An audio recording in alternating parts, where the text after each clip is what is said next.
Welcome everyone, and I'm going to share my screen and start the slideshow. I'm just going to click those buttons. I'm Suzanne, and I own CruiseOne, Cholo, Arizona. And I'm clicking share screen. There we go. All right, that's what I want to do. Share. All right, now everyone can see the slideshow, correct? Yes. All Yes. right, Yes. great. Yep. All right. Okay, so I got a question for everybody. What do James Bond, Game of Thrones, Star Wars, Star Trek, and Captain America all have in common? You probably Iceland. Filmed in know Iceland. the answer. Yep, they all these franchises filmed at least some of their episodes in Iceland. That's a, Someone come in. now it's And here's the next question. What do Iceland, Greenland, and Newfoundland all have in common? Vikings. Vikings. They're Vikings, exactly. And the neat thing about it is they were explored before the year 1000 AD. So the first millennia is when they explored and colonized these areas. So I introduced myself. I'm Suzanne. I know some of you found me either through friends or family or social media. And the thought that I want to convey most of all to you is that I want you to feel comfortable working with me as your travel agent if you decide to book this group cruise with us. I do a lot of phone call consultations, and that's really the best way for us to work on your reservation together. So don't be shy about giving me a call. I want to talk to you about like what you want to get out of the cruise and what your plans are. And I really, really value strong relationships with my client. I mean, Kim and Roger are on this call. They're current clients of mine. They could attest to that. I have a lot of repeats and referrals. And I have to say, Janet and Roger have been some of my best clients in terms of referring people to me. So I really appreciate that and appreciate them. When you work with me, you are never just a transaction. You are my priority. I want you to have a meaningful vacation. I'm working in your best interest, and I use my expertise and training and best of all, my connection with the suppliers to make sure that you have a great vacation. So in this next little section, I'm going to tell you a little bit about my business, just so you kind of get caught up. And again, I want to build that comfort level with working with me. So this is my 10th year in business as a CruiseOne franchise owner. In 2019, I received our Opal Award, which is for community involvement and sales leadership. And in 2020 and 2021, when we weren't traveling, I used my downtime to earn my Master Cruise Counselor certification from Cruise Line International Association. It was a very good use of my time, and I wrapped it up with some in-person training at their national convention at Cruise 360 in Fort Lauderdale in July. And my business model is extremely customer focused. I mean, my customers are absolutely my priority. I answer my phone at 3 in the morning. I've had several calls at 3 in the morning, and the phone rings right to me. It doesn't ring to a switchboard. You'll never get anybody else. You'll get me or my voicemail. So I've been cruising for 45 years. This is pictures of me in the lovely plaid pantsuit from my very first cruise in 1975. My dad was in sales, and if he had a really good year, he'd take the whole family on the cruise. So that's how I fell in love with cruising. My husband and I mentioned we went on the Rotterdam for our honeymoon, but this year alone, since cruising we reopened, we've been on 5 cruises. We did a river cruise, we did a couple of luxury cruises, and we did Celebrity. And then on January 23rd, I'm sailing on the Rotterdam, which is the sister ship of the Neustadt.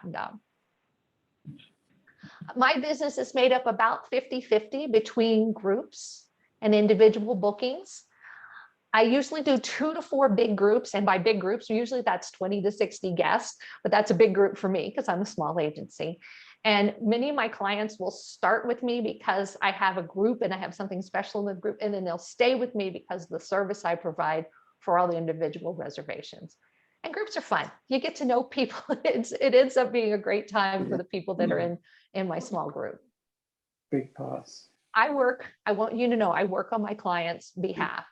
I have training and expertise to guide my customers' decisions. And I always say that there's a cruise line to fit every style, everything from Carnival to Regent. And I work with them all and help people decide which one is the best fit for them.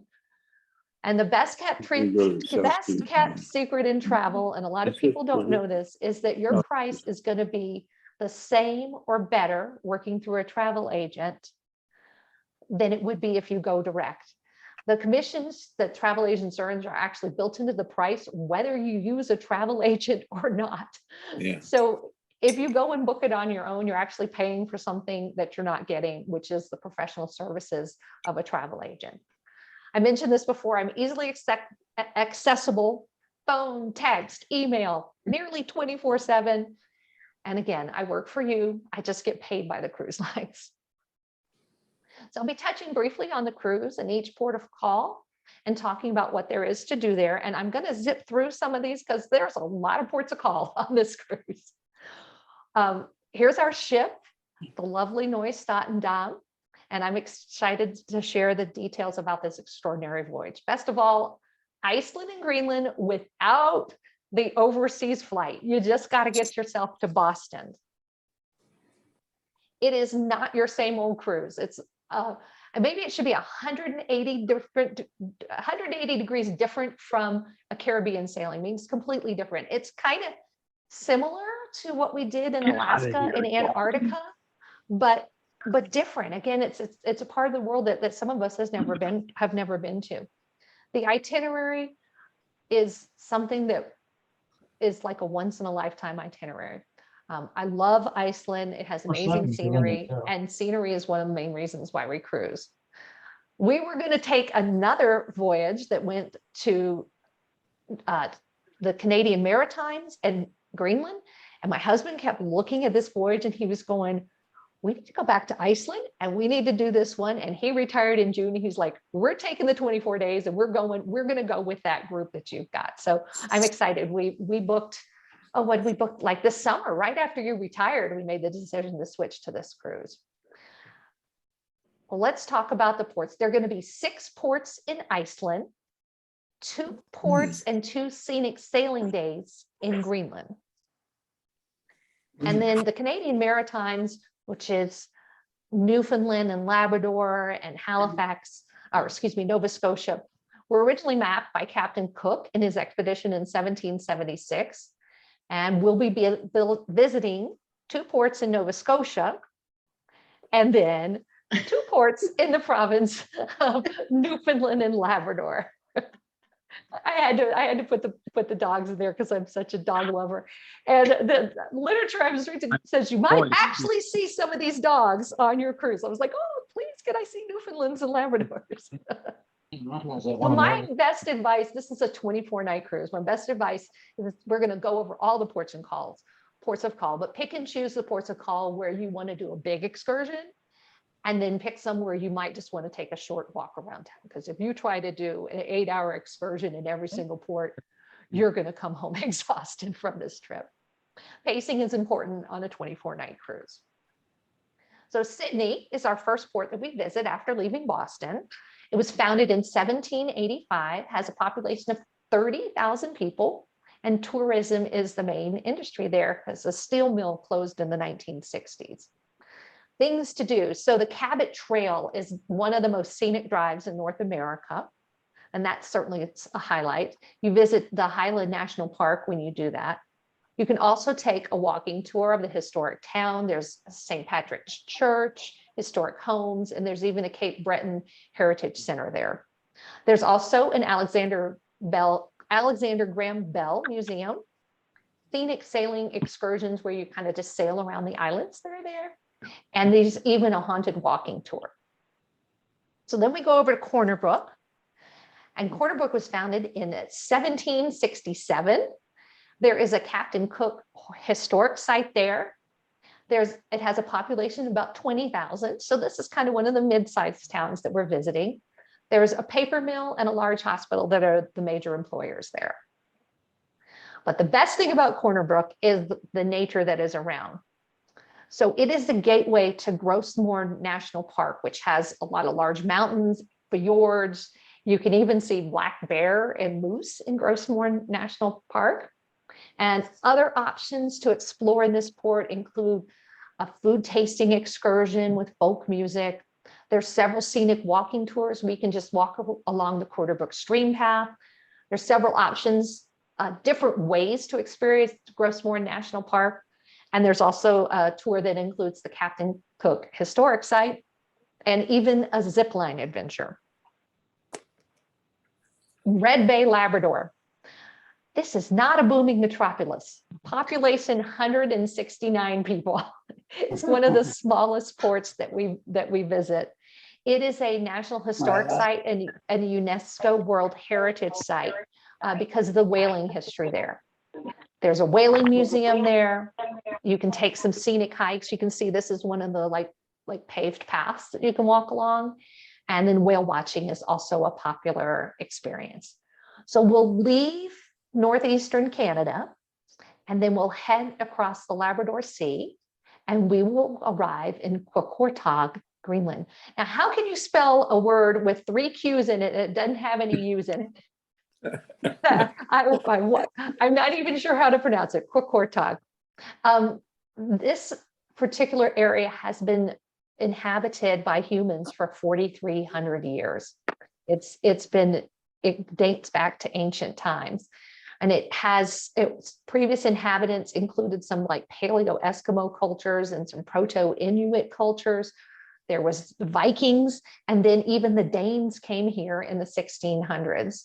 And this is the area where Eric the Red, when his father was famously banished from Iceland for manslaughter, he came here and founded a colony here in Greenland.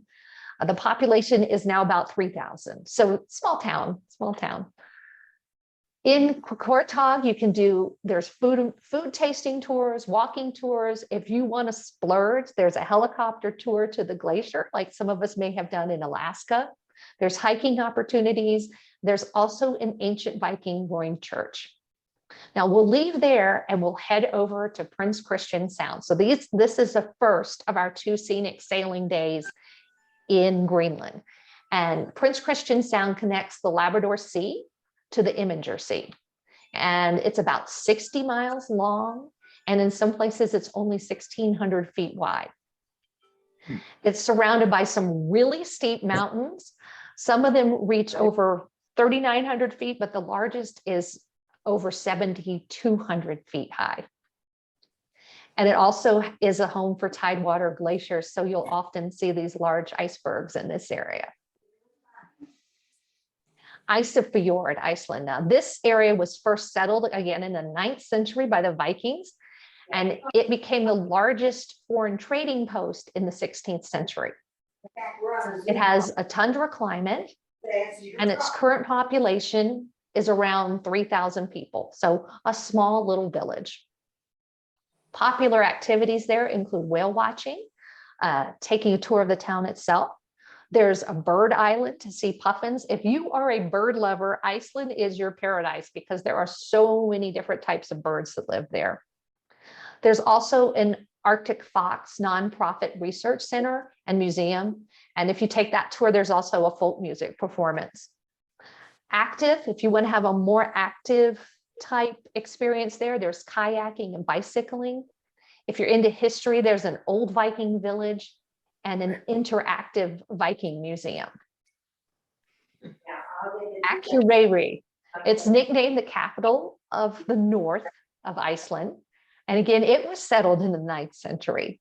And despite it being so far north, it actually has an ice-free harbor and a relatively mild climate due to its geographic position.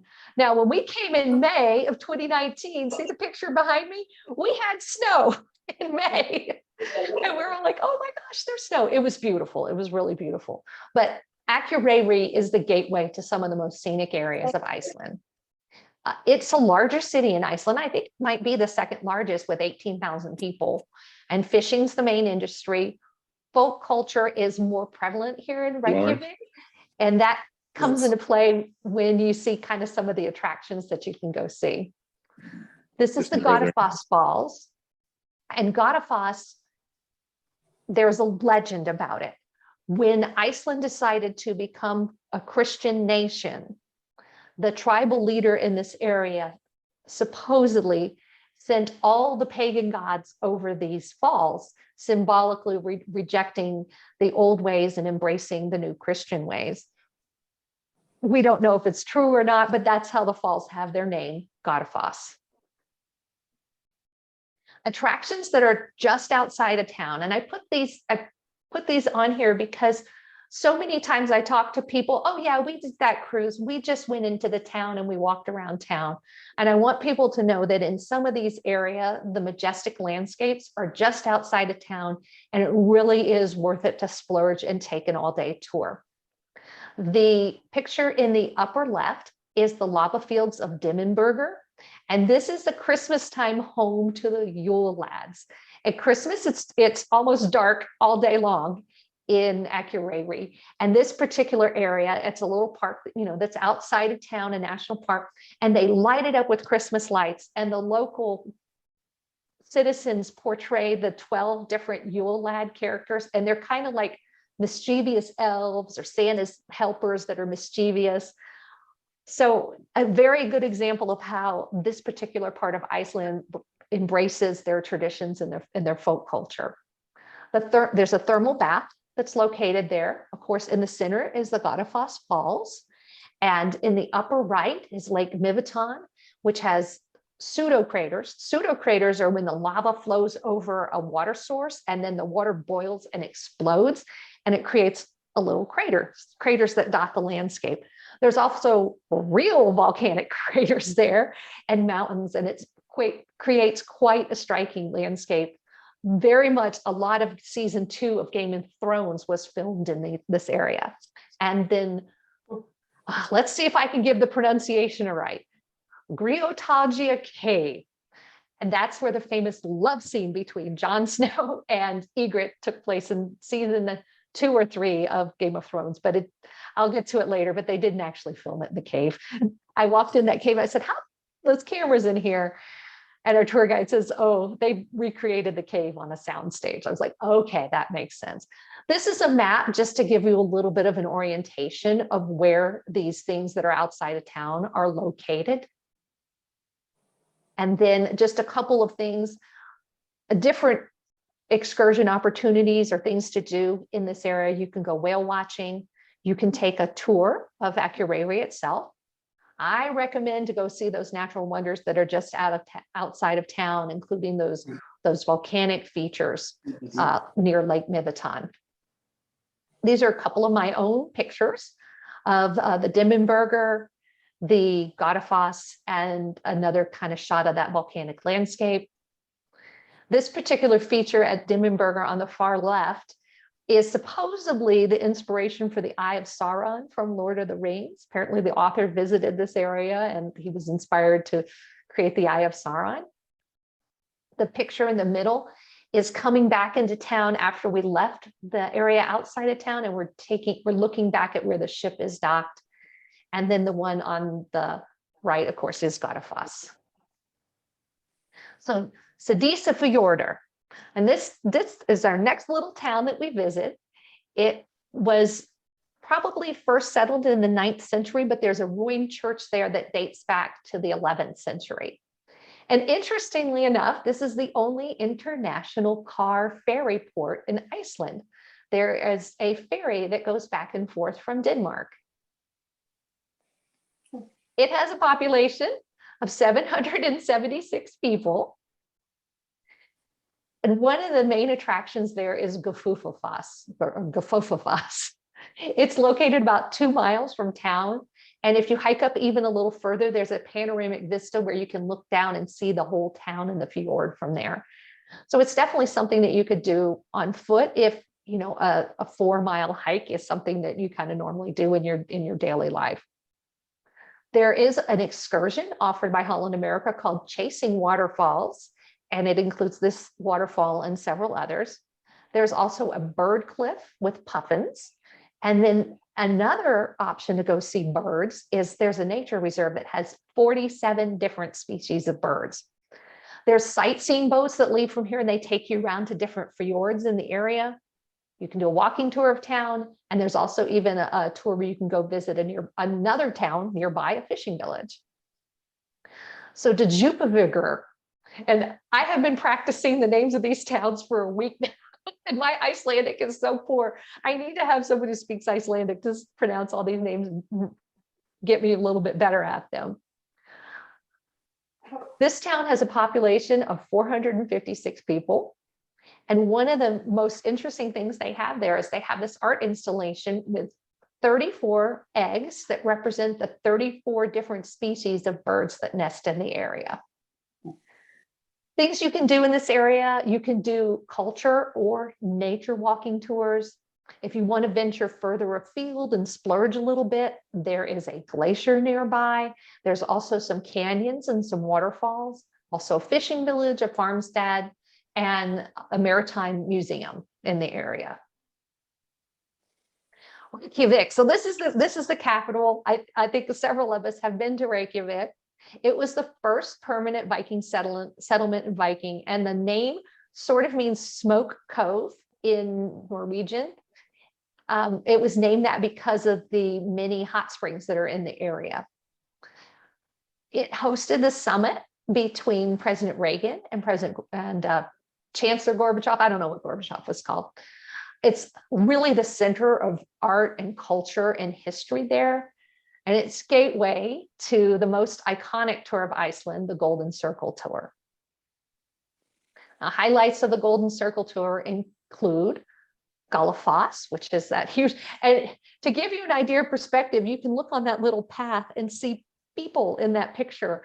That's how large that waterfall. It is huge and amazing and fantastic. And then the Stroker Geyser is also located along that tour. I think, Kim, you didn't go on that tour, did you? Or did you? How many times did we see that erupt? You're on mute, Kim. Oh, don't worry about it. I know we saw that geyser erupt 5 or 6 times in the times we were there. So that was pretty amazing. And then I have in the bottom there, I have Thingvellir National Park. Now, this is the place where the North American plate and the European plate meet in Iceland, and they're actually creating and destroying the island at the same time because they're separating at this spot. So you get these dramatic volcanic landscapes where the earth is kind of just completely torn apart. And it's also historic because this is where the tribes of Iceland gathered together to create like their first national government. This gives you a little bit of orientation to where these things are. I have the Blue Lagoon and the erupting volcano in the bottom left of the map, and then in the upper right is the Golden Circle. And because they're kind of in different directions, you kind of have to make a choice. Am I going to go to Blue Lagoon or am I going to go do the Golden Circle? I'd say go do the Golden Circle.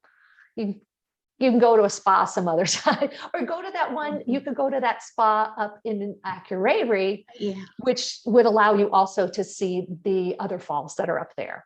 A couple other things about Reykjavik. If you do want to see the town, maybe you've done the Golden Circle before, but you want to, hey, I didn't get to spend a lot of time in Reykjavik, or you're just more into art and culture. Reykjavik has this wonderful sculpture walk along the waterfront. Of course, it's the capital, so the government buildings are there, and you can learn a lot about the history. The National Cathedral is there, and it is one of the most outstanding representations of Icelandic style architecture. The architecture of the church is supposed to mirror the volcanic architecture of the earth, basically. The Blue Lagoon is just outside of town. And if you do, it is possible to do a tour of Reykjavik and combine it with the Blue Lagoon or the Sky Lagoon, which is a new attraction there. There's lots of different ways to see the town of Reykjavik itself. Holland America offers easy tours. I know there's a hop-on, hop-off bus. There's a highlights tour, and there's even a tour that includes a visit to a distillery. Well, my #1 recommended tour, if you haven't done it before, is the Golden Circle Tour. Don't be tempted to say, oh, I'll just get off in Reykjavik and see the town. If you haven't done this before, these are some of the most stunning sights I have ever seen in my entire life. There's even an option to do a helicopter flight seeing tour of this area as well. So from there, we'll go to Grundarfjord. This is another fishing village, 872 people, but it became wealthy through trade with French merchants.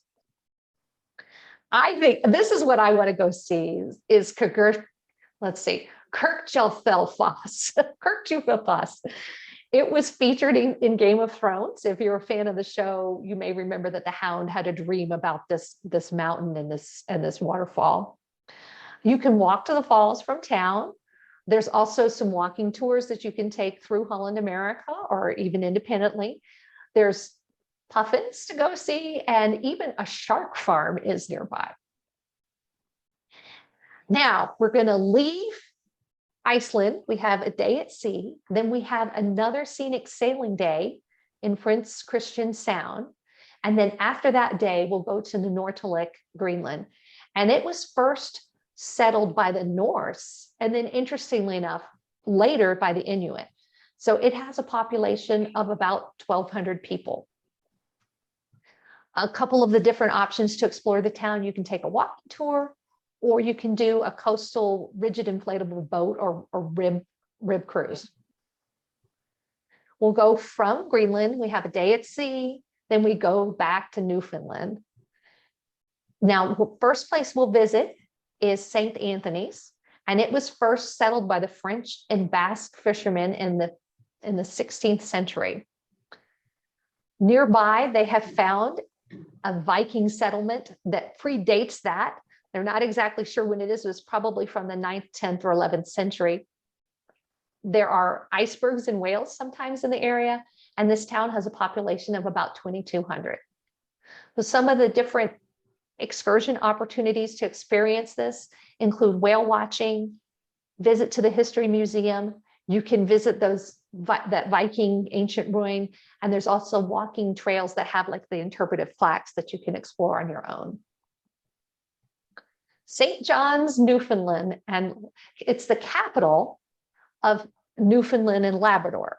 So remember, Newfoundland is the island and Labrador is the mainland, but they're all one province.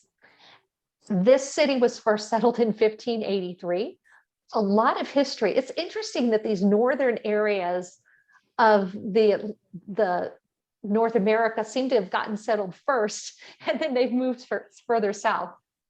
It has a population of about 100,000 people, and it is the capital city. And I remember on New Year's Eve in 2000, St. John's, Newfoundland is on a half-hour time zone. So I remember it was about 7:30 or 8:30 in Arizona. We were counting down all the New Year's Eve celebrations. And we did, or it might have been 9:30. We did St. John's, Newfoundland. They rang in the new year on our half hour. Couple of things that you can do in St. John's, Newfoundland include guided hiking. That would be more in the nature areas outside of town. Again, whale watching and puffin boat tours. There's a guided city walk, and they even have a guided food and wine experience that's curated by the magazine of the same name, the Food and Wine Magazine. Then we will go to Saint Pierre at Miquelon. Now, believe it or not, this is part of France. It's the last remaining vestige of New France, and it's still an overseas territory of France. The people had a chance to vote about, what they wanted their area to be, and they said, we want to be an overseas territory of France. The people who live there are French citizens, and it has a population of about 6,000. And during revolutionary and colonial times, the island went back and forth between the French and the British. And then in 1816, it became permanently back again part of France. And it's mostly colonized by Basques, Britons, and Normans who came from France. So it's known for its good food and wine, walking tours. There's a visit to a place called Sailor Island, which is actually kind of a ghost town, but they now made the entire island into like a living history museum. And then you can do coastal tours by boat or Zodiac. From there, we'll go to Halifax, Nova Scotia. Now we're back in a big city, 400,000 people. And this city was founded in 1749. Some things that might be interesting to do would be like a guided walking tour, where you'd visit the citadel that you see in that picture on the right. There's also a Titanic cemetery. A lot of the people who did not survive the Titanic were recovered and buried here. There's a Pier 21 Immigration Center, which is kind of their equivalent to Ellis Island. You can do duck boat, which would be a city and harbor tour. They have a hop on, hop off bus, Peggy's Cove Lighthouse, nature hikes, lots of different things that you can do in Halifax, Nova Scotia. So from there, we're going to go back to the United States. We're going to go to Baja. You got to say it that way. Baja has a population of about 5,200 people. The main attraction in Bar Harbor is Arcadia National Park. And there are several different ways you can experience it. You can experience through a hiking experience. You can do it in combination with a lobster bake. There's biking. There's also some other tours that you can do in the area, including a kayak tour of Frenchman's Bay, a tour of the city of Bar Harbor, which has an old Victorian part of town that's very interesting. And they even offer a lobster boat ride. So now we get to talk about the ship, the Neustadt Dove. And my interrupt you for a second. Say, sure. So we are recording this, so we can make the recording available to everybody if you want to see it again or go through parts of it. And also we can make the PowerPoint presentation available to you if you want to see that offline at your own leisure and look at it. So both those will be available. Okay. All right. Thank you, Steve. Okay. So we'll talk about the ship, the Neustadt Dove. It's interesting. The very first Holland America ship I went on was the old Staten Dove. It was named Best New Ship in 2019 and Best Mid-Size Ship in 2020. And it is truly a ship for foodies and music lovers. You can even see the theme that the main dining room is designed to sort of resemble the inside of a musical instrument like a guitar or a violin. I always like to say, now, I don't think anybody, I will go quickly over this slide because I don't think any of us are completely new to cruising, but just so you know, these are the things that are included with the price of your cruise. You know, lots of dining opportunities, lots of enrichment experiences, and lots of daily activities, including sports. And your standard beverages are included with the price of our group rate. Now, the extras, of course, we know we want to pay gratuities for the crew because they do such an outstanding job. For a standard cabin, they're $15.50 per person per day. And for a suite, they're $17 per person per day. Things that wouldn't be included, of course, are like spa services and salon services, casino gambling. You know, they're not going to pay. You don't get to gamble for free. You have to use your own money. Specialty dining and alcoholic beverages are not included. But so our group rate, you have a choice. You can either book it without the perks, or they let you add the Have It All package for $45 per person per day. So that ends up coming out to $1,080 for the entire cruise. And that includes, because it's a long cruise, 3 nights of specialty dining, your surf Wi-Fi package, 3 $100 per person shore excursion credits, and an alcoholic beverage package. It's not just alcohol. It also includes non-alcoholic drinks like specialty coffees, specialty teas if you're going in the Dutch cafe and you want to get some of those fancy non-alcoholic drinks, or you want a special bottled water. But it includes your alcoholic beverages up to 15 per day. And I believe it's unlimited for your non-alcoholic beverages. And it is your choice whether to add it or not. So that's kind of a nice, you have a nice choice of how you want to book the cruise. So let's talk about the entertainment on the ship.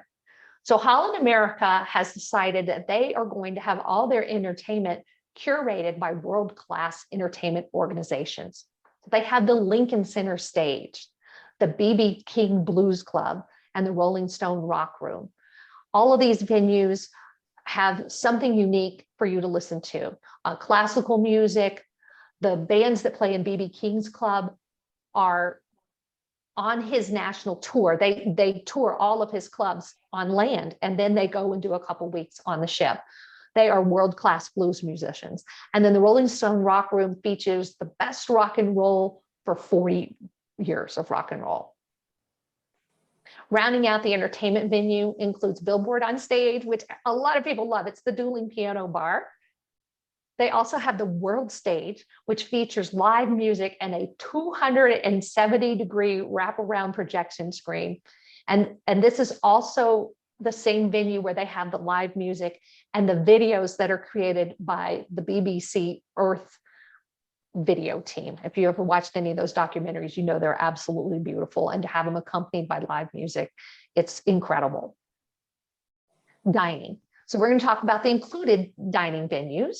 The main dining room, which is the gourmet seated fine dining room with a rotating menu. They also have the Lido Market, which is not really a buffet. It is a quick service where everything is made a la minute for you.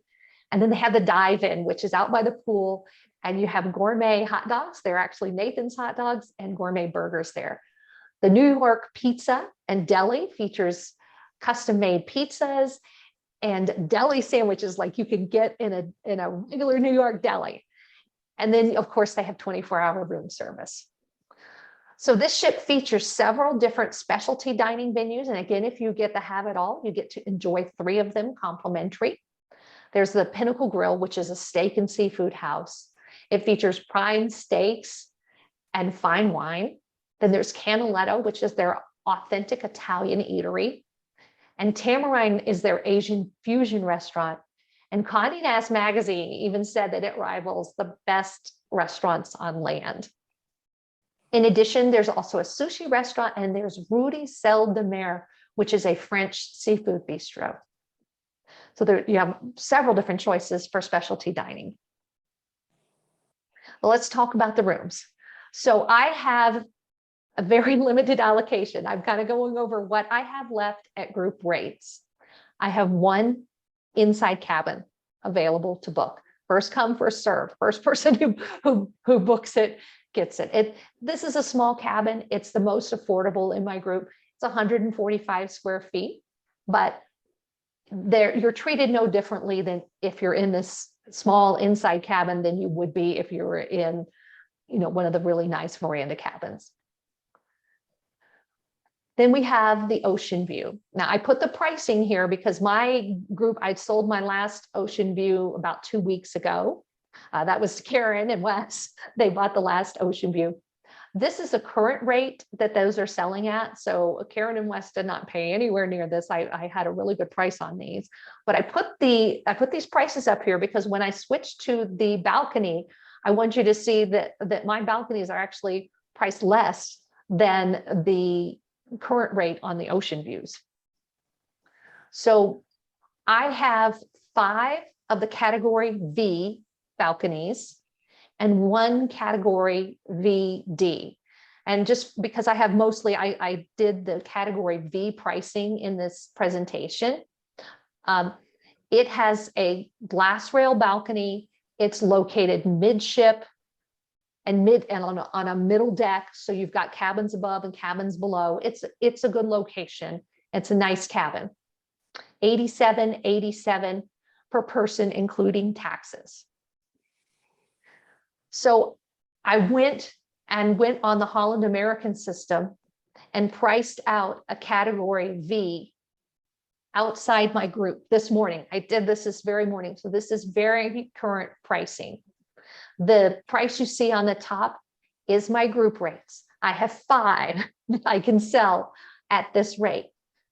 And then it comes up to this price. If you add the have it all, this is what it comes to, as opposed to it comes to the $19,734 as opposed to $26,394. So it's a savings of $6,660 per cabin. I have 1 category SB. I think it's likely to be sold as a category guarantee because there's only 1 left and it's sold out direct with Holland America. I have it available for just a few thousand more than the Holland America direct price for that standard balcony. So we'll go to the next screen, and I have another slide that has a little bit more detail about the pricing. So additional information. So I want to talk about the fundraiser, the Kiwanis. So I was a member of the Kiwanis Club of Simi Valley for about 7 years. And the mission of the Kiwanis Club is to improve the world by improving the lives of our children. I have a very good friend named Floyd Martin, who is still a member of the club. He's past president. And he came to me, he said, Suzanne, is there any way, because we had a fundraiser that was supposed to go in 2022 and the sailing got canceled. He said, what else can we do? So I found this group for him. We set it up and I've been working with him to promote it. And the nice thing about it is that because of my relationship with Holland America and the way their group's programs work, it doesn't cost the guest anything for this donation to go to the CalNAMHA Children's Fund. The Children's Fund helps fund scholarships, leadership training, and they even have like a pediatric care program. So in booking the cruise, you're supporting this fund, but it doesn't cost you anything extra. As a matter of fact, you're saving money by booking into my group. Holland America is going to donate $100 per cabin to the Children's Fund.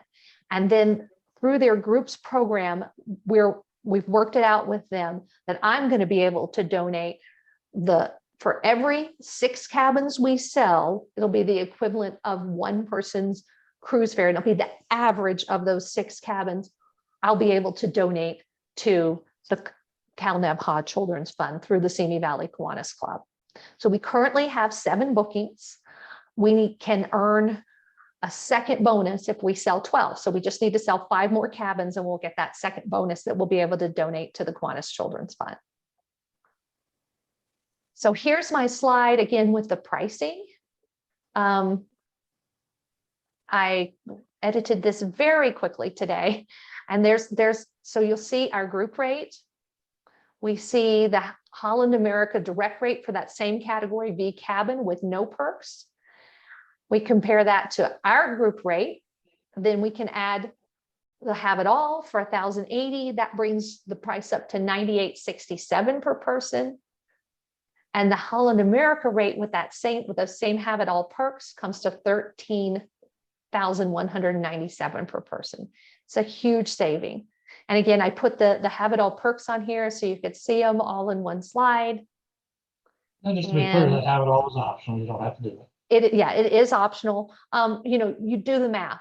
If you don't drink anything but brewed coffee, orange juice, and ice water, then you have to do the math and see, maybe it's not the best value for me.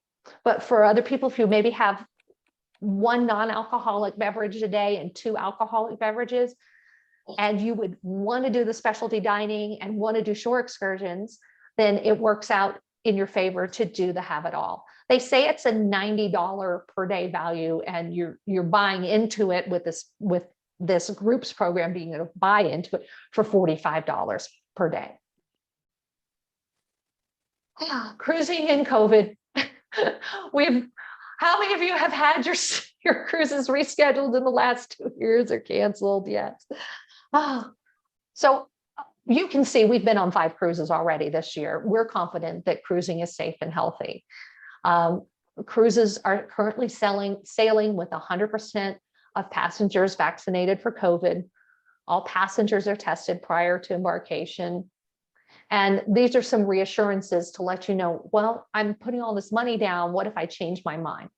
So Holland America, no questions asked. You don't even have to have travel protection. It's fully refundable through May 3rd. Because your final payment is on May 5th. I put May 3rd to pad it a little bit so you don't call me on May 6th accidentally go, oh, we want to cancel. Can we get a refund? But the other thing is Holland America has a unique cancel for any reason travel protection program. And I only recommend their platinum program because it covers you for cancellation and for on-trip emergencies. But if you buy their platinum protection plan, you can get 90% of what you paid for your cruise cash back, cancel for any reason. And that is up until the day that you begin your travel. So if you have air and you're flying in a day early and you have your air through Holland America, it's the day that you would fly. If you bought your own air and it's the embarkation day. That is a really good guarantee. Now, I sell a plan that's a little bit less expensive, but it is canceled for emergency only. So you can't cancel because of fear of COVID with our plan. You can cancel if you have COVID or you have other family emergency, your own illness, your house burns down, there's an earthquake, anything like that. Just some, yeah. Go back to that 2 charts before where you had the group, that one right there. Yeah. Want to add one thing here, in that this inventory that we have that we can sell at these rates, we only have that until the beginning of March. The beginning of March, it goes back to Holland America. In other words, they recall it from us, and we won't be able to sell it. You'd have to get it at the Holland American rate, prevailing rates. Yeah. Okay. Let me go ahead. Thank you, Steve. And I do want to reiterate what ASTA put out here. If the average cruise ship was a U.S. state, it would be the safest in the country by far. And that is for sure. So I have a special offer for those of you who are attending this Zoom event. If you book by January 21st, 2022, you will receive the following bonus offers. Lunch for 2 on a sea day at the Pinnacle Grill and dinner for 2 at the Canaletto restaurant. So that, if you buy Have It All, that would give you 4 specialty dining experiences, and you can use those Have It All, you can rotate and have a chance to experience 4 different specialty dining restaurants that they have on there. This is a cruise of a lifetime. We're so excited. We're just ecstatic. I'm kind of dancing when I looked at all these places. We got to figure out which ports we're going to do the most exciting things and which ones we're going to kind of chill out in. Again, Steve mentioned it, extremely limited space in my group. Even at Hal, it's limited space. A lot of other categories are sold out. Extremely limited space on the whole sailing, as a matter of fact. And we're excited. We're going to be escorting the cruise. And if you write anything down from this session, write down my phone number. Give me a call. There's no obligation. If you call me, we go look at the inventory. We figure out if there's a cabin that's right for you. And I do a quote for you, get you pricing on the travel protection plans, all those kind of things. And then you can make a decision if this is something you want to book. I'm super excited about this. We want you to join us. The more the merrier. We have a wonderful group of personalities that are already booked on this cruise, and we know that you'll have a fantastic time cruising with us. So I'm going to stop sharing my screen for a minute, but if somebody has something that they want me to flip back to, I can go through the slideshow again and then just pop up that slide for everybody. So we're all here. I'm here to answer any questions you might have or comments, anything that's of interest to you. You probably are muted, so if you want to. Oh, yeah. If you want to talk, just raise your hand. Randy, Randy's raising his hand. Can you unmute him, Steve? No. No, here. I can ask him to unmute.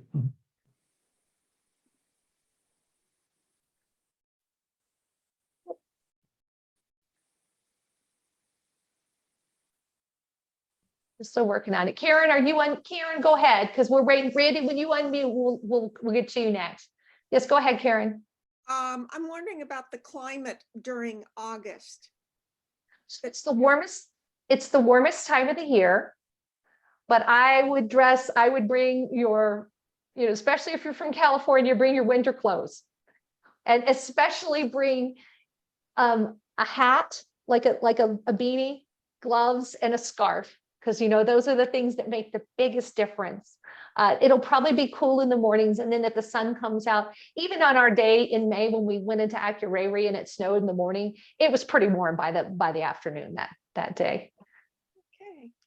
Randy, do you want to type it? He's having.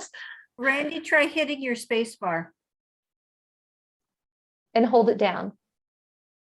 Oh, he's on an iPad, so he doesn't have a keypad. And Steve, you can't unmute him. There he There is. you go, Randy. We got you. Oh, okay. Question 1 about the tours. are they just Holland America, or are there going to be people from other boats or other tourists on these tours? So you have some different options. If you book a tour directly with Holland America, the only people on your tour will be the people from the Holland America ship. If you book an independent tour, I don't think there's going to be a lot of other ships in port. So more than likely, you're going to be exclusively with the guests from Holland America. Most of the time when you do independent tours, they're just picking up people from the cruise ship. Right. So if you wanted to look at an independent tour, you could ask, is it only going to be people from our ship? Are we going to be mixing with other people? Maybe I don't feel comfortable doing that. But on the Holland American tours, only people from our ship will be on your bus. Okay, another question about COVID. Say one country, say Canada, closes up their borders, and or Iceland, is the whole trip canceled? I would think it probably would be. That's what happened in 2022 or 2021. So that would be what I would think. I think things are moving towards opening up more. We're having a little blip with this Omicron, but yeah. I've been trying to keep up with it, and there's some scientists and doctors, they're saying everybody's going to get Omicron, everybody's going to get over it, and all of a sudden we're going to see numbers drop like a lead balloon. That is my hope. But we have until May 5th to book with deposit and change our minds. And then if you buy that travel protection, you can book, up until the day you're getting ready to travel, you can change your mind and get 90% back. Yeah, we're already registered. We did, and we have our confirmation number. Okay, so you're already booked on this cruise? Yeah. Okay, you're Randall. No. No? What are you? Randy, you're booked with Randy and Sandy. Randy and Sandy, and you're booked with me, right? Yes. Okay, I had never met you, and I'm sorry, I'm having a blonde moment here. Okay, I didn't make that connection that you were already. Sorry, I'm sorry. I'm blonde. So, all right, thank you. Any other questions, Kim? Are you going to go next year, or what, 2023, or do you know that yet? For this cruise, do you think you might do it again next year? Because I can't go this year, I'm totally booked up. So Holland America is doing this on the Zaandam. It's a 25-day cruise in 2023. So it's a little bit smaller, a little bit older ship, but they are offering it in 2023. But our group, I probably won't have a group. Yeah. But I or your own group, Kim. I'll coordinate it for you. How many do we need for a group? You need one booking. I can create a group, and if we have one booking in it, they will honor the group pricing. They're pretty reasonable about it, because they don't want somebody to book and then a group doesn't come to fruition and then the person cancels because they lost their price. No, they'll honor the pricing, but I can certainly look at the Zaandam and putting a group together. There's also a version that sails out of Amsterdam going in 2023 on one of these big Pinnacle class ships. Oh. I like the idea of the smaller ship, the Zaandam. Yeah. So give me a call when we're done, and we'll see what we can put together. Okay, Carol. I didn't catch how big the Neuestadt is. How many passengers? Believe it's about 2,500. If you give me a minute, I will look it up and get it exactly for you. I'm not familiar with their newer ships. We've done just about all their ships, but yeah. 2666. okay. Oh, you got it. See, my husband's even quicker than I am. Thank you very much. Okay. Any other questions? Not a mega ship. Anybody else have questions? Karen. Regarding COVID again, we have a vaccination card that says that we have been fully vaccinated, 3 vaccinations so far, and do we have to show that as we get on the ship? And They are, Mhm. yes, yes, yes. And they're even requiring testing before you get on. And this is the current protocol. If this cruise was Yeah. leaving tomorrow, you would have to show your vaccination card and you would have to have a negative COVID test within 48 hours of embarkation. Well, they make it pretty easy because you can actually do an at-home test with a telemedicine option. So you do it either on your computer or your phone, and you show the box. There's a QR code on the box. You open the box with the person watching you. You swab your nose. You put it in the thing. You wait 15 minutes, and then it gives you your results back. And it's pretty easy to do at home, but it needs to be medically supervised. So they have these people that are kind of like in a call center, and they watch you and make sure that it's you. You know, you show your ID, you have to prove that it's you, and then they send you an email, a certificate to show that you tested negative for COVID. Okay. We've done that. How many times have we done that now, hon? Well, Mike, we've got 6 more. About months to 5. get ready for our next cruise. Yeah. Okay. Anybody else have any other questions? I'm scanning the So I'll room. send out either later tonight or tomorrow morning, we'll send out a kind of like a little thank you email, but it'll have a link to this video that you can watch again if you want.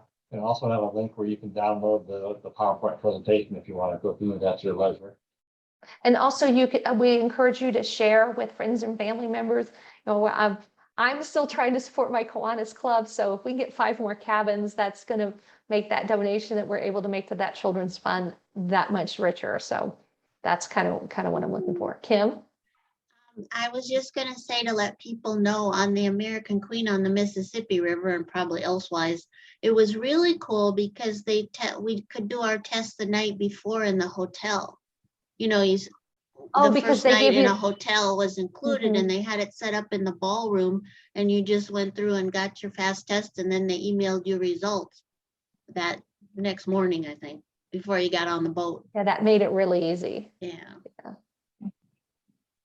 All right.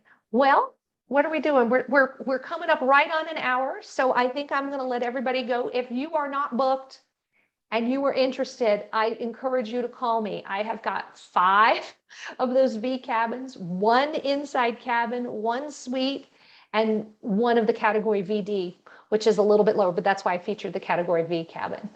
So You did again, get one email from someone that wants to talk to you about that, so. oh, awesome. Awesome. All right. Oh, and if you have 2 or you have another couple that you're really good friends with, like people you go camping with, and they'll even let me put 4 in a cabin. So, and they'll still honor the group rates for the first and second guest, and then the third and fourth end up being like 1,200. So, just something else to keep in mind. So, thank you so much for coming. I want to add that if this cruise isn't the right fit for you, I do have some shorter versions that maybe only do Canada and Greenland, or maybe do Iceland, or maybe depart from Europe instead of from North America. I work with all the cruise lines. So if this date or time or this itinerary is not quite right for you, please give me a call if you liked what you heard and you want to work with me, because I can help you find just about anything that is on the map in terms of cruising. So again, I thank you so much for coming, and I really appreciate your time today, and have a wonderful rest of your day. Thank you very much. Thank Thanks. you. Bye-bye. Bye, everyone. Bye. Bye-bye.